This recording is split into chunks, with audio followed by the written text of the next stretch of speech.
Donc, bonjour à toutes et à tous. Merci beaucoup d'être présents aujourd'hui.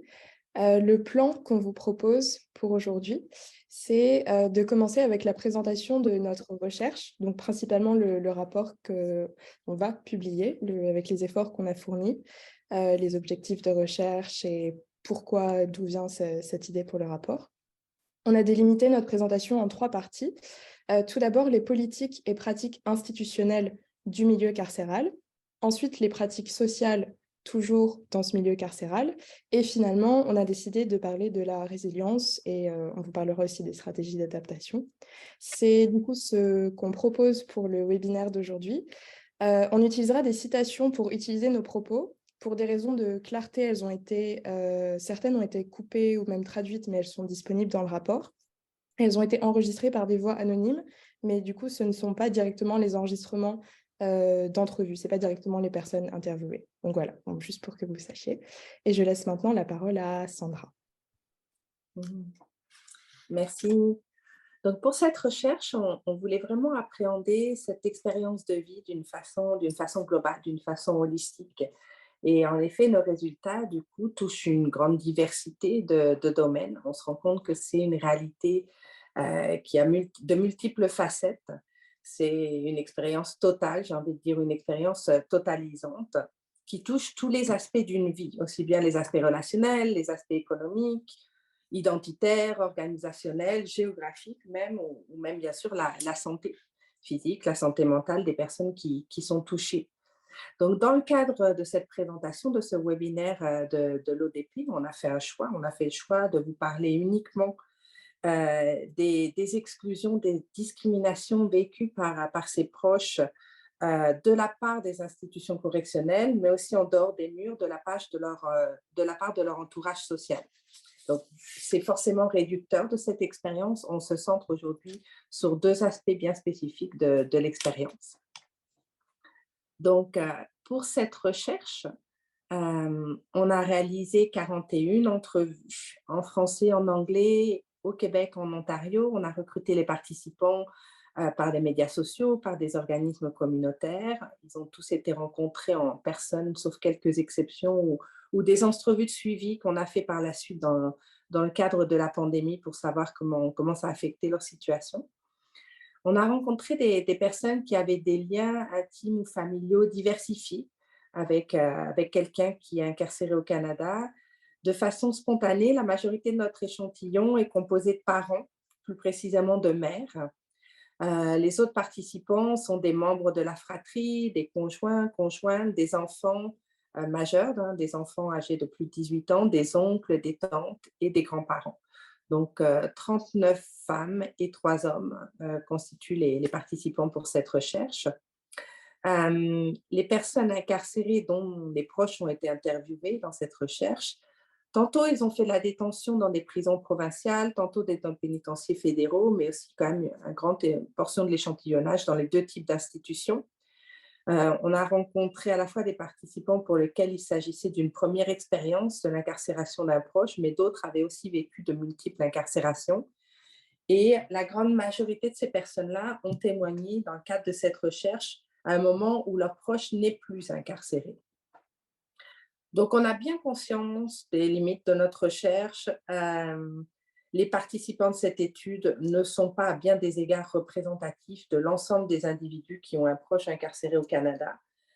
Il est particulièrement notable que notre échantillon, d'ailleurs, ne reflète pas la surreprésentation des personnes autochtones et des personnes noires en détention. Notre recherche, bien sûr, elle se base sur les témoignages de ceux qui ont volontairement pris l'initiative de répondre à notre appel à participation. Donc, en soi, c'est un premier biais de sélection. Les moyens de recrutement sont un autre biais de sélection. Et puis, il est raisonnable de penser que des facteurs tels que la diversité, l'aisance à s'exprimer, la confiance envers les chercheurs ou la recherche, le désir de changement ou le besoin de témoigner sont tout un ensemble de variables qui vont influencer la décision de quelqu'un de participer. Donc, inévitablement, notre échantillon, il est teinté par leurs expériences, par leurs caractéristiques sociodémographiques.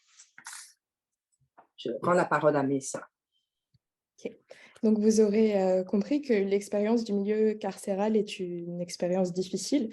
Les proches doivent faire face à cette institution bien particulière qui est la prison, avec ses règles, ses contraintes, ses propres façons de faire, ses pratiques aussi qui sont souvent changeantes, son personnel, particulièrement du coup les personnes des services correctionnels avec lesquels ils vont avoir des interactions.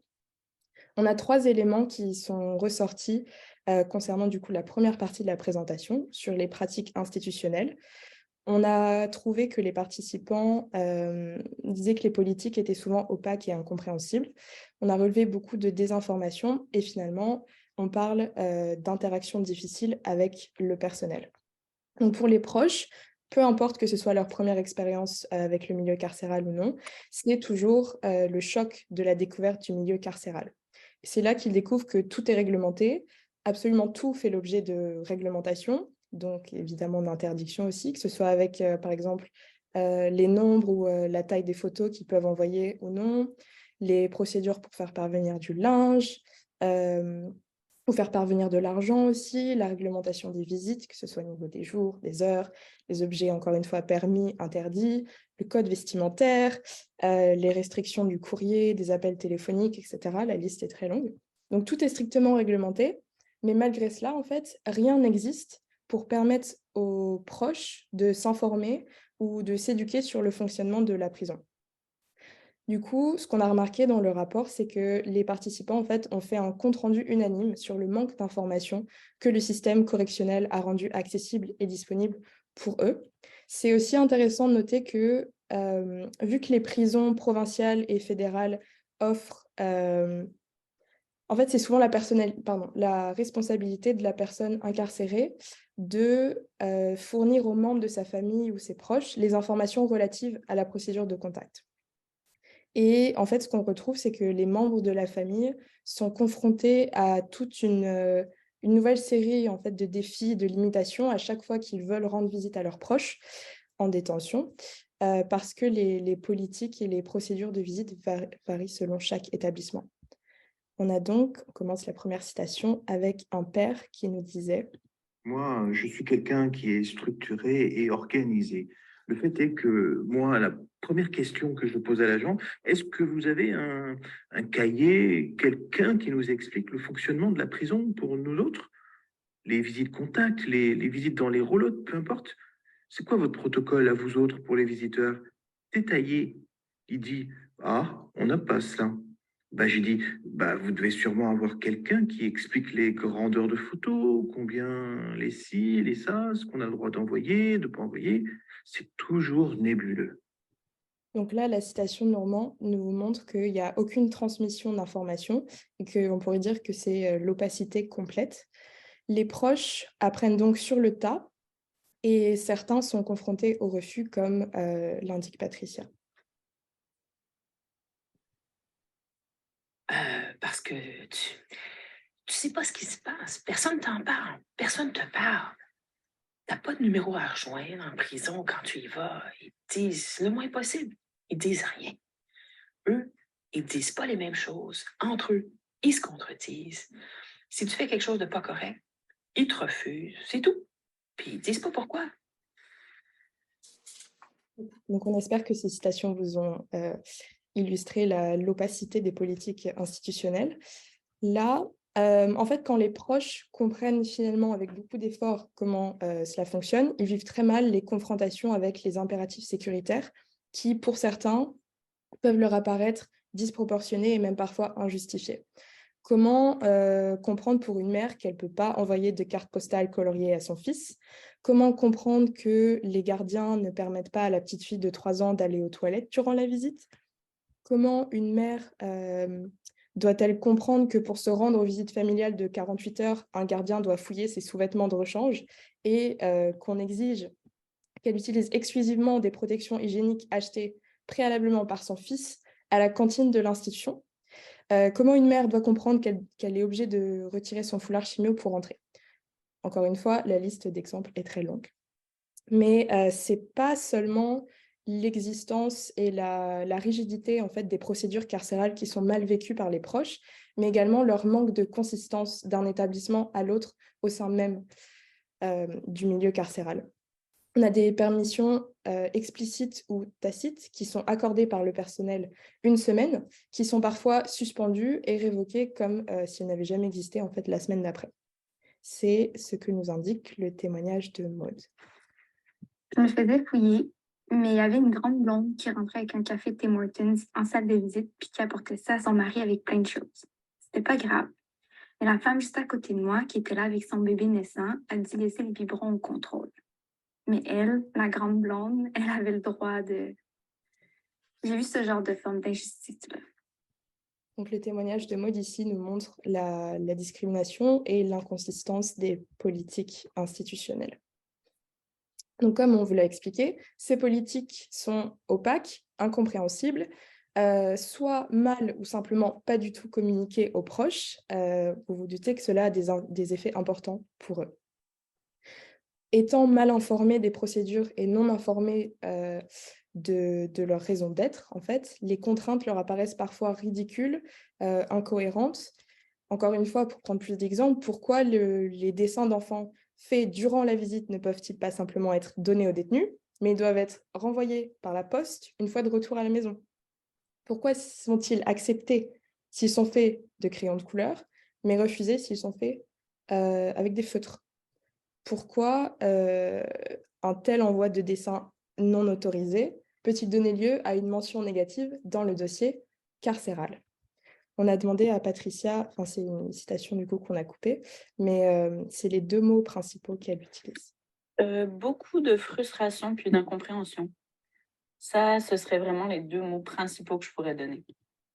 Ces incohérences engendrent des sentiments d'incertitude, de stress, d'épuisement. Sandra l'a dit tout à l'heure, les effets sont vraiment économiques sur la santé, sociaux, etc.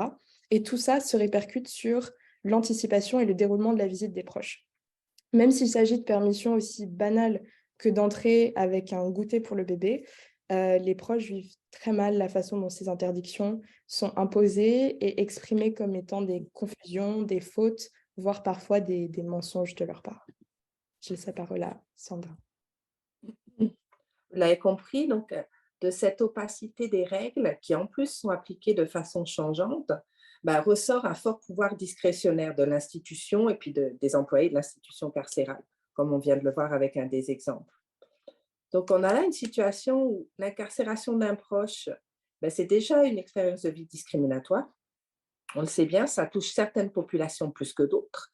Puis on sait aussi que l'impact de cette expérience de vie peut aussi différer selon les ressources économiques et sociales des familles. Mais là, ce qu'on constate en plus, c'est que se rajoute à cela une discrimination vécue dans leur interaction avec les agents correctionnels. Rares sont les personnes qu'on a rencontrées qui ont eu des interactions positives ou même neutres avec le personnel des prisons. La plupart témoignent malheureusement d'un relationnel très, très difficile. Donc, les personnes rencontrées s'accordent toutes pour évoquer la froideur de l'institution pour qui la sécurité reste toujours la priorité, comme l'évoque Nathan. Et quand nous sommes arrivés là, vous savez, vous passez par ces portes, c'est très stérile et très orienté vers la sécurité. C'est très... quels sont les mots pour le décrire? Il y a pas de sentiment, n'est-ce pas? Vous êtes juste comme une pièce de machine qui passe par ce système. Donc, c'est la froideur du système, c'est la froideur des lieux, la froideur des procédures, mais se rajoute à ça la froideur des relations humaines avec les agents correctionnels. Les proches insistent tous sur le manque de considération qu'ils ressentent lors de leur contact avec les employés de la prison, comme l'exprime Patricia.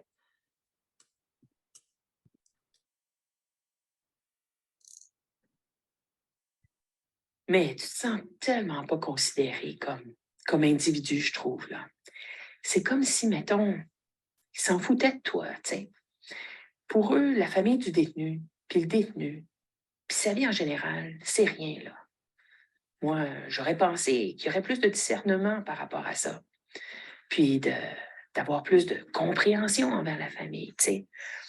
De plus, les prendre en considération, pas de faire comme si tu étais juste un numéro. Dans leur approche, ils ne prennent pas en considération qu'ils parlent avec des gens qui sont blessés, puis qui ont peut-être besoin de tact, eux autres. Ils ne considèrent pas que c'est une épreuve que tu vis. Alors, en effet, on a là des personnes qui vivent une des épreuves, si ce n'est l'épreuve la plus difficile de leur vie, et ça n'est nullement pris en compte, bien au contraire. Donc, de la froideur, du manque de considération, il n'y a qu'un pas de plus à franchir pour arriver à une situation de manque de respect, un manque de respect qui peut être passif ou actif, comme le mentionne Erika. Je dirais que pour la plupart, c'était ça un désintérêt total. Vous pourriez être une simple mouche sur le mur, vous savez, ou bien il pouvait être carrément insultant et grossier avec vous. Et cela s'est produit à plusieurs reprises. Donc, c'est comme si toutes les failles institutionnelles, toutes les failles organisationnelles de la prison qu'on a mentionnées il y a un moment, notamment le manque d'information aux familles, ben, ça ouvre trop souvent la porte à un mauvais traitement, finalement, des proches qui se rendent dans l'institution, comme l'indique Gina. Je ne savais pas comment les choses fonctionnaient là-bas. J'avais aucune expérience et donc j'y suis allé. La garde a été très impolie d'ailleurs. Et vous savez, vous avez un téléphone portable? Je réponds oui. Et genre, eh bien maintenant, vous n'êtes plus autorisé à avoir un téléphone portable au-delà de la porte. Et je suis comme, bah, je savais pas ça.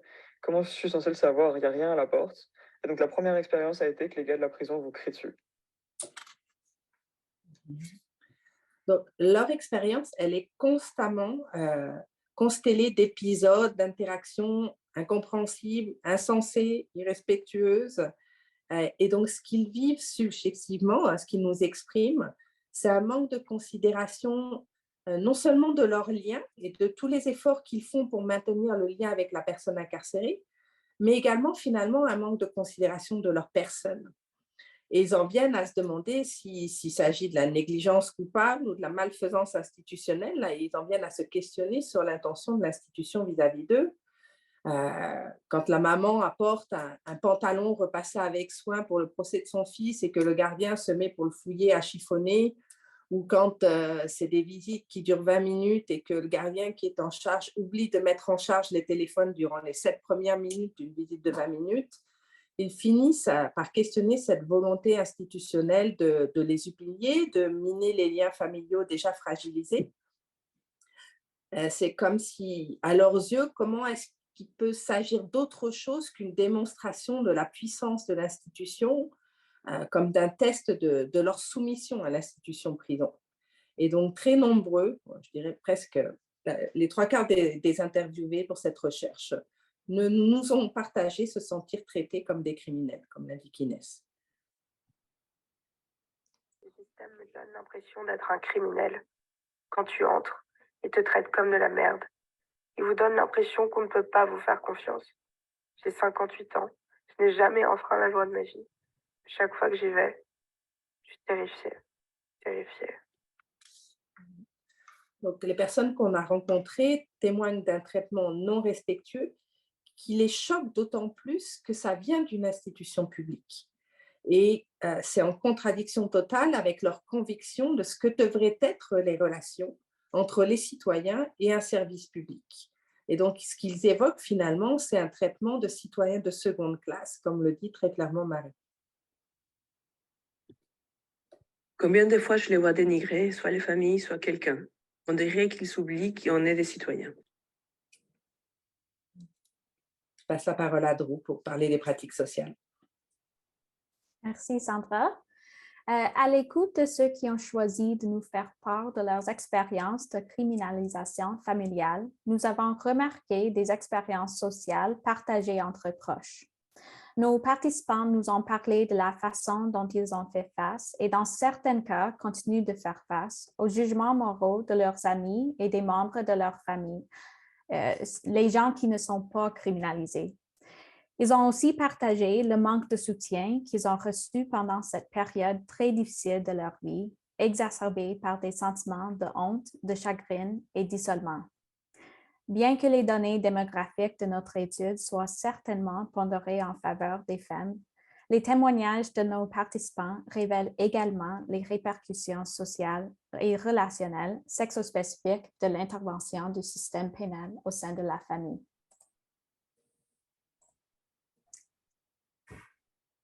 Donc, en premier, les proches découvrent que leur entourage a beaucoup de jugements moraux à l'égard de la personne criminalisée, souvent attestés par des commentaires négatifs sur le caractère de la personne, comme Noémie l'explique.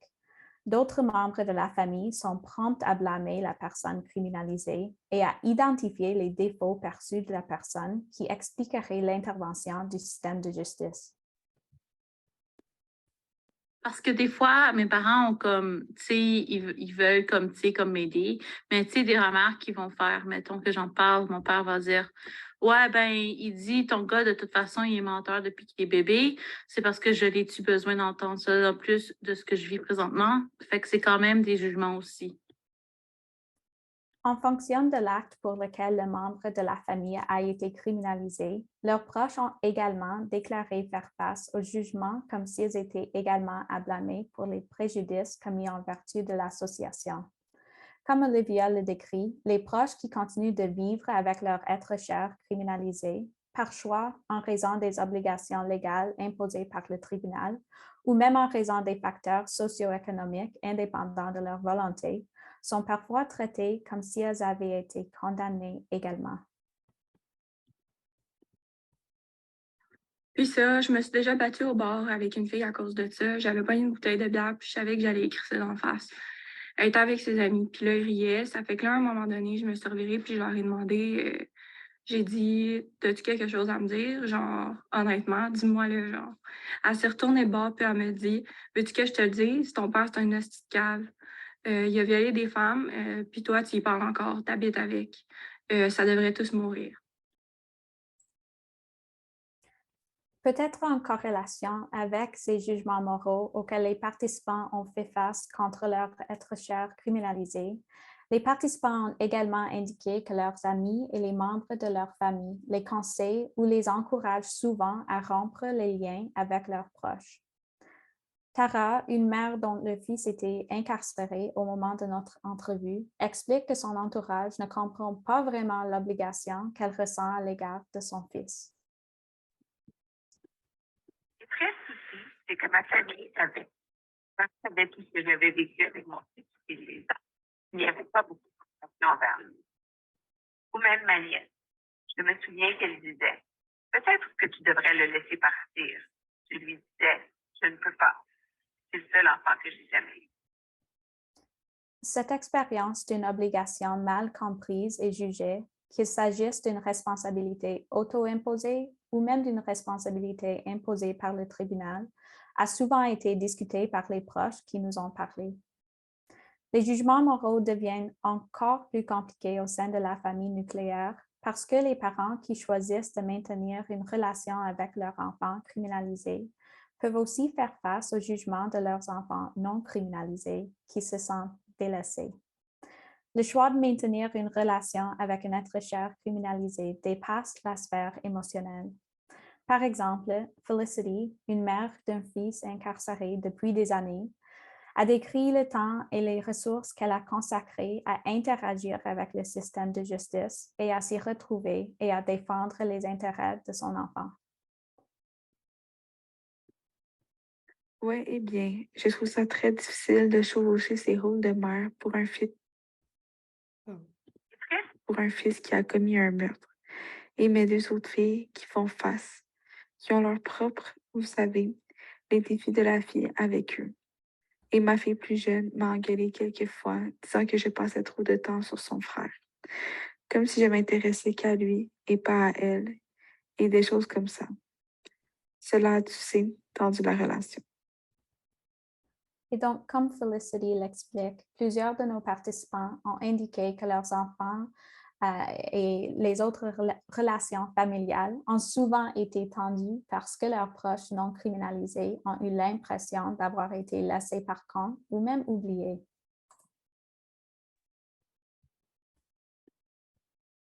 La nourriture était dans le frigo et le congélateur et l'électricité était coupée, n'est-ce pas?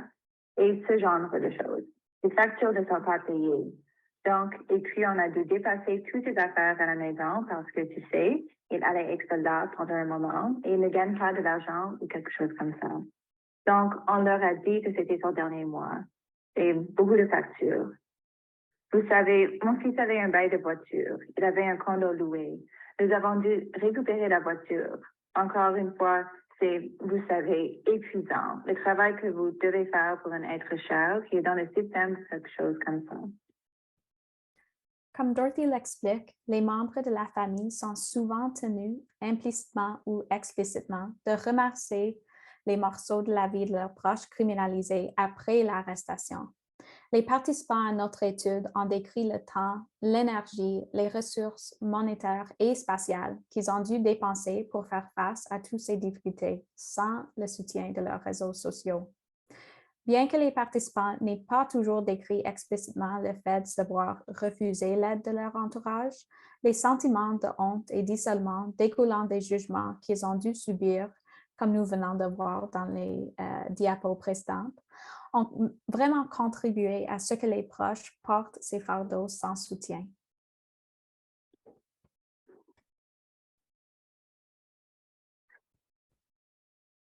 Je me sentais malade, physiquement malade, chaque fois que j'y pensais. Vous savez, comme comment vous sortir ça de la tête. C'est comme n'importe quelle information de prendre que tu as et que tu veux vomir. Et je me souviens d'être sortie et j'ai dû regarder une personne et me dire, j'ai changé ma vie avec la vôtre, peu importe ce que vous vivez, et j'ai changé avec vous. Et je ressentais la même chose pour tout ce que je voyais. Comme donnez-moi votre vie, je vais la prendre. Vous ne pouvez pas faire face à quelque chose comme ça. C'est le pire. Donc, comme Tara, les proches qui ont participé à notre recherche ont souvent raconté avoir vécu des émotions de stress et de deuil, souvent décrites comme la dévastation, qui ont été aggravées par des sentiments simultanés d'isolement, même lorsqu'ils étaient entourés de personnes. Bien que notre analyse initiale n'ait pas adopté une approche sexospécifique, il est devenu de plus en plus évident que la majorité de nos participants s'identifiaient comme des femmes, dont bon nombre ont des relations parentales avec un enfant qui a été criminalisé. Les mères en particulier ont décrit le fait de porter un poids et une responsabilité psychologique très élevée, de planifier des visites dans les centres de détention, de prendre congé pour s'occuper de leurs enfants adultes à leur libération, et même de coordonner leurs rendez-vous, souvent avec peu de récompense ou de soutien. On écoute la citation de Aida. Donc, ce n'est que en janvier, il m'a appelé et il voulait être clean. Et c'était notre ultime effort. Nous l'avons donc accueilli, mon mari et moi, en janvier et en mars. Nous l'avons fait sortir à l'hôpital pour essayer de le faire participer à des séances de counseling, de désintoxication chez le médecin. Il est positif à l'hépatite C, donc c'était un autre problème. Il avait des problèmes avec ses enzymes hépatiques et j'ai pris beaucoup de temps du travail pour l'emmener ailleurs. J'ai essayé de ne pas le laisser seul à la maison.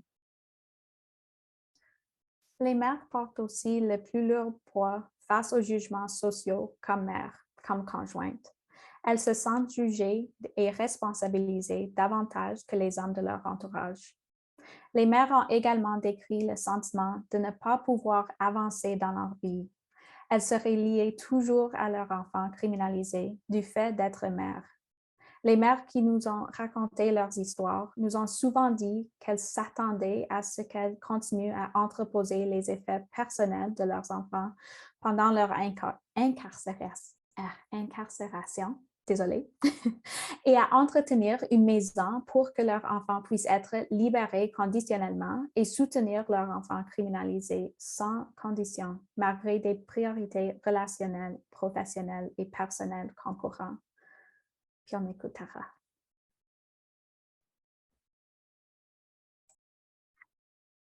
J'ai besoin d'avoir un peu de paix dans ma vie. J'ai besoin de trouver, tu sais, juste une vie sans trop de stress. Et je me dis, oh, mais j'ai des meubles qui lui appartiennent. Et pourquoi? Je n'ai pas le cœur de lui dire. C'est comme, ce bureau que je stocke pour vous, c'est vraiment un déchet. Et je m'en débarrasse. Et quand vous sortirez, alors nous nous inquiéterons. Mais il voulait que je garde. Il avait un bureau et d'autres choses. Et je n'aurais pas l'espace. Vous savez, ça me stresse encore. Et je devrais être capable de contrôler certaines choses dans ma vie, comme ma maison. et où je décide de vivre et ce que je décide de prendre avec moi. Donc, face à tout ça, vous imaginez bien, les proches se retrouvent à devoir assumer, à devoir gérer, à devoir réagir à cette nouvelle réalité. Donc, les nombreuses difficultés, défis, et on n'en a abordé qu'une petite partie aujourd'hui. Bien sûr, ça va donner lieu à l'adoption de stratégies. Ils ne vont pas rester passifs, hein, ils vont s'adapter, ils vont s'organiser. Des stratégies qui sont tantôt individuelles, tantôt collectives, tantôt actives, passives, j'ai envie de dire volontaires, involontaires, et surtout plus ou moins fructueuses ou favorables. Donc, vous voyez à l'écran une distinction qu'on a fait dans notre recherche des stratégies selon qu'elles visent à améliorer la situation du proche incarcéré ou à atténuer l'impact de l'incarcération dans leur vie personnelle. Ça, c'est deux aspects qu'on n'a pas abordés aujourd'hui. On va se concentrer aujourd'hui sur leur stratégie de résilience dans la gestion du système correctionnel et dans la gestion des interactions sociales à l'extérieur des murs. Donc, face à toutes les difficultés que représentent les procédures correctionnelles, on l'a dit, elles leur semblent injustifiées. Donc, ils vont mettre en place des stratégies proactives pour d'abord, souvent, essayer de contourner les limites qu'impose l'institution. Par exemple, s'il y a une limite d'appel ou il y a des frais élevés associés aux appels téléphoniques, ils vont chercher à obtenir un numéro de téléphone local, ils vont chercher à faire un transfert d'appel. S'il y a des limites à l'envoi de photos, ils vont devenir créatifs, ils vont envoyer des lettres imprimées en format Word dans lesquelles ils vont pouvoir justement imprimer différentes photos, plusieurs photos pour dépasser le nombre proscrit. Donc, ils adoptent souvent des comportements qui visent à éviter les confrontations finalement avec l'institution carcérale, parce que comme le montre Normand, ça peut souvent se retourner contre eux. Je suis à peu près la 5e personne qui attend pour donner de l'argent. Il y a une pauvre petite madame qui est là. Elle n'a rien fait, elle, la madame. Elle est comme moi. On n'a rien fait, nous autres. Là, elle donne 100 $ pour son garçon. Il y a 2 messieurs qui sont là, plus une madame. Les 2 messieurs commencent à trouver cela drôle. Bon, on n'en aura même pas assez pour aller manger au McDo ensemble ce soir, avec cet argent-là, c'est fac. Moi, je suis en arrière, puis je commence. Hé les gars, ça se fait pas ce que vous faites. Puis là, je commence. Là, ça n'a pas été long que j'ai eu des gardiens proches de moi. Fac là, j'ai dit, c'est correct, je vais me calmer. Fac là, j'ai arrêté de... Puis là, parce que j'ai osé dire quelque chose, quand je suis arrivé à mon tour, là, j'apportais une montre à mon garçon. Fac là, j'arrive, je sais qu'il y en a qui en ont avec des aiguilles au provincial. J'arrive, puis là, le monsieur, il dit, bon, à partir d'aujourd'hui, ça prend une montre digitale. Il voulait me faire suer, le monsieur. J'ai dit, parfait, je ne me suis pas obstiné, j'étais en esti, je n'ai pas dit un son, parce que toi, il faut toujours que tu restes poli, même si eux autres là, ils te font chier. C'est de même que ça se passe. Ça, c'est de l'abus de pouvoir. Donc, on voit que quand ils tentent de réagir, hein, de confronter l'institution, bien sûr, c'est des situations difficiles qui s'ensuivent. On a aussi la citation de Patricia où elle s'oppose à une interdiction qui lui est imposée et qui arrive comme ça, par surprise. On va écouter.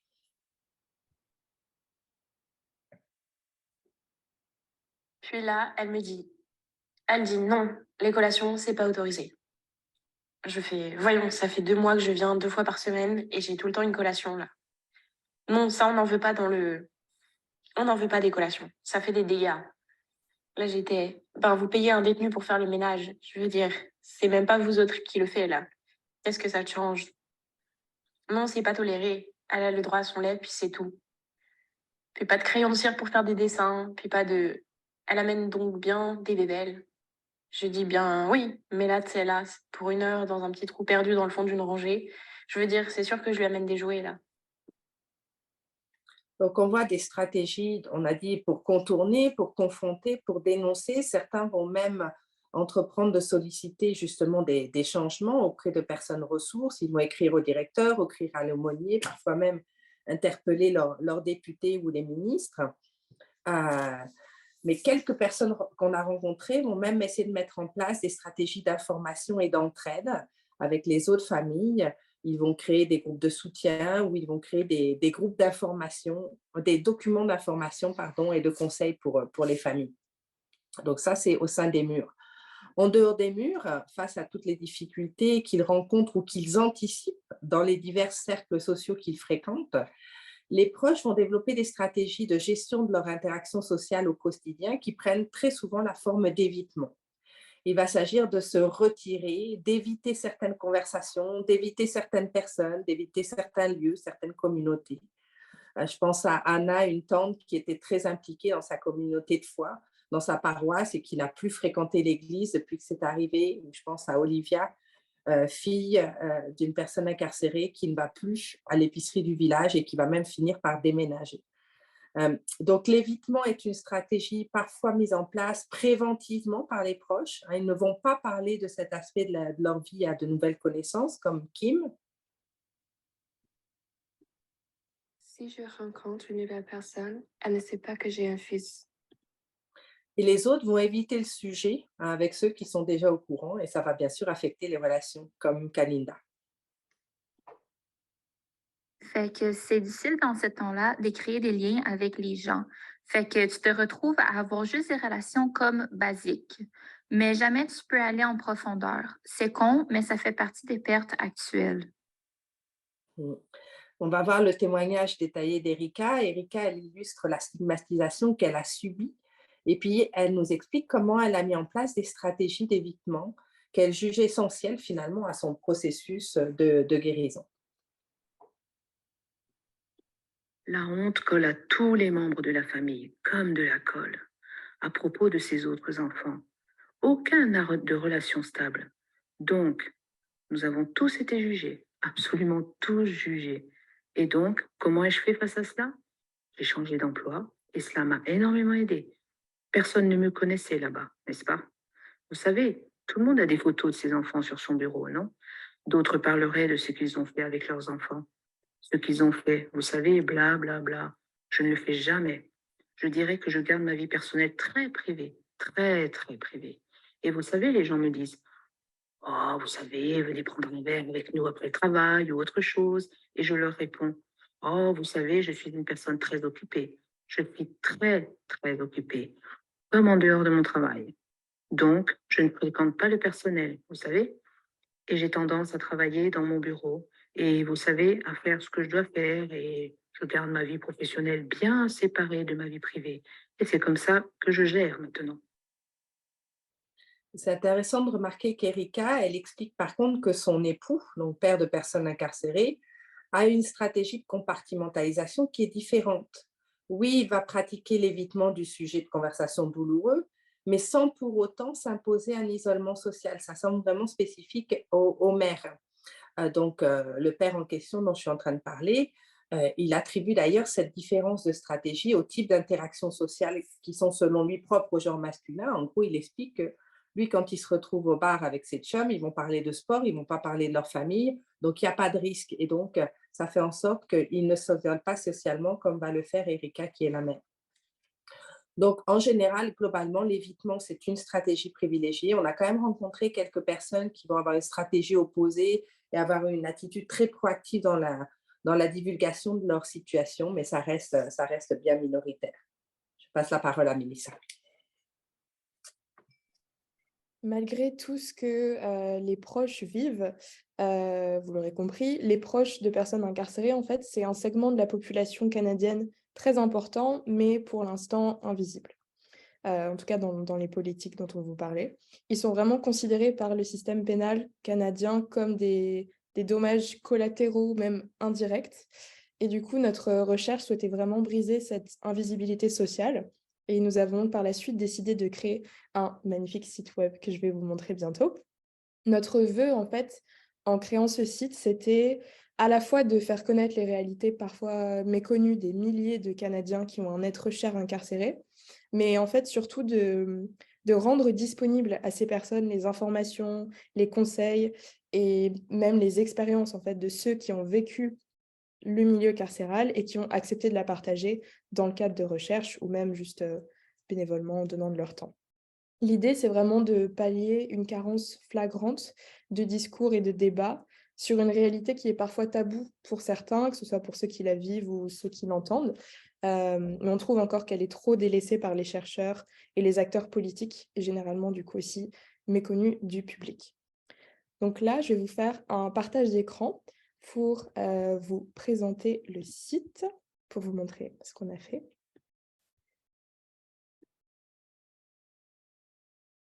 Okay. Donc, le site, on a réussi à le rendre bilingue. Donc, les sections sont les mêmes en anglais ou en français, mais on voulait que ce soit accessible à la majorité des personnes. Le site est en plusieurs sections que vous pouvez trouver ici. La section, du coup, bienvenue, qui vous explique un peu le site, pourquoi il est là, les financements, etc. Ensuite, on a la section expérience des proches, qui, en plus d'avoir notre rapport, a du coup d'autres expériences aussi de personnes, enfin de proches, pardon, de personnes incarcérées. Dans la section bibliothèque, c'est là qu'on peut trouver 3 listes de références principales. Je clique dessus, mais je pense que mon internet doit être lent, je suis désolée. Normalement, vous pouvez voir les sections. Mais du coup, dans la section bibliothèque, vous avez les références avec du coup soit la bibliographie du rapport complète, soit si le sujet vous intéresse, une bibliographie du coup sur tout ce qui est incarcération, milieu carcéral, ricochet carcéral, etc.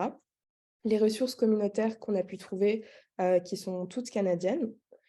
On a le coin des enfants aussi, qui est un coin où Sandra, justement, et Drew aussi, je crois, ont lu des livres d'enfants sur, du coup, les sujets aussi compliqués que l'incarcération d'un proche, que ce soit de la famille ou d'un ami, peu importe, et qui donnent leur avis. Je trouve ça vraiment intéressant. C'est vraiment difficile, en tant que proche de personnes incarcérées, d'avoir les bonnes ressources qui ne sont pas stigmatisantes, qui sont accessibles, etc. Donc, c'est pour ça qu'on voulait créer le coin des enfants de la meilleure façon possible.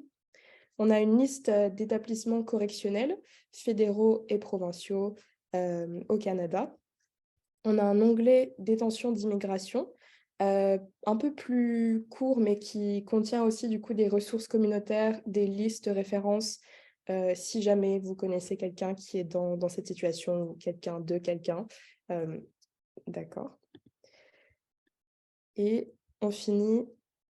Ah oui, j'ai oublié, dans la section Qui sommes-nous ? On a aussi justement la section Qui sommes-nous dans Contactez-nous. Et à chaque fois, en fait, sur la droite, on a une petite bulle qui permet d'envoyer un formulaire. En fait, on a juste besoin de votre courriel. Et donc, si vous avez des idées ou des choses que vous voyez qu'on peut améliorer, c'est vraiment à travers ce formulaire, on a une adresse courriel exprès pour. Elle est disponible sur chaque page, donc il n'y a pas d'excuse. On est vraiment facile à contacter si jamais. Et finalement, c'est ça. Juste n'hésitez pas à partager le site. Je promets qu'il fonctionne. C'est juste ma connexion Internet qui a décidé que, voilà, je suis vraiment désolée. Mais si vous avez des idées, si vous êtes intéressé ou vous connaissez quelqu'un qui souhaite faire des recherches sur le sujet, Drew, Sandra et moi-même et toutes les autres personnes qui ont contribué au site web, ce serait vraiment avec plaisir de... C'est vraiment un bébé qui est tout récent, ok, donc c'est pour ça qu'il manque encore plein de choses et que c'est votre apport en fait qui pourrait nous aider. Voilà, je vais arrêter le partage d'écran qui, je pense, prend trop de... Je sais pas, de débit.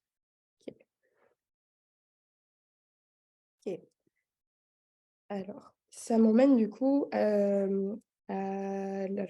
le fait que j'ai pu participer au rapport, en fait, et j'espère vous aussi vous l'avez vu, il y a un constat général, on voit un manque de soutien pour les proches, un manque d'aide, un manque de où est-ce que je peux trouver l'information, etc. Donc moi, j'ai décidé de réaliser ma thèse de maîtrise, en fait, sur l'usage des réseaux sociaux par les proches de personnes incarcérées. Je me suis dit, en fait, je me suis vraiment demandé où est-ce que, en tant que proche, tu peux te tourner quand tu as un être cher qui est incarcéré. Moi, je me concentre surtout sur les plateformes comme TikTok, YouTube et Facebook. Mais en fait, en faisant la revue de littérature, j'ai réalisé que déjà, j'ai à ce jour seulement trouvé 2 études qui étaient directement sur l'usage des réseaux sociaux par les proches. qui commencent un petit peu à dater et surtout qui ne répondent pas 100% à ma question. Donc, c'est pour ça que j'ai décidé de réaliser ma thèse de maîtrise dessus. Mes hypothèses, très rapidement, c'est que les réseaux sociaux sont des canaux de communication en fait efficaces, sans barrière, rapides et qui peuvent toucher énormément de proches. Et je me demande même, c'est juste une piste, hein, c'est le début, si l'anonymat, même si on a tous une empreinte digitale, si l'anonymat en fait peut pas aider à réduire un peu le stigma ou le tabou que les proches de personnes incarcérées peuvent possiblement ressentir. Et si du coup ce serait pas une autre stratégie d'adaptation et s'il n'y a pas quelque chose à faire de ce point de vue-là. Okay. Donc, c'est tout pour ma thèse. On va terminer avec le mot de fin. On voulait vraiment vous remercier d'avoir été présent à notre webinaire. Merci beaucoup de nous avoir écoutés. Si jamais vous avez des questions, des remarques ou vous souhaitez nous contacter, on a laissé le courriel de Sandra ici. Mais sinon, si vous avez suivi, sur notre magnifique site prisonricochet.ca, vous avez toutes les informations nécessaires pour nous contacter ou si vous êtes curieux, curieuse, le site fonctionne. Voilà. Merci beaucoup.